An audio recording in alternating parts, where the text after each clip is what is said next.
Bilasizmi, biz kuniga butun 1 soatni faqat miltillash bilan o'tkazamiz. Bir kishi daqiqada 20 marta kozlarni pirpiratadi.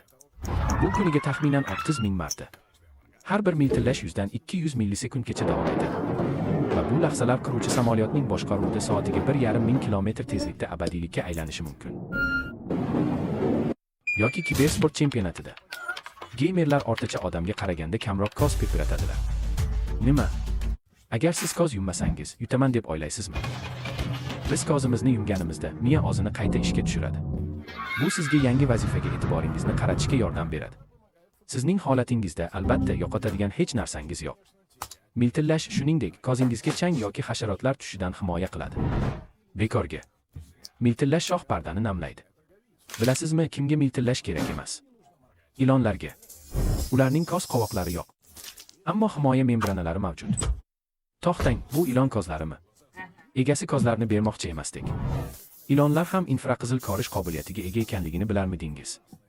Yaxshisi, kozingizni tez-tez pirpirating.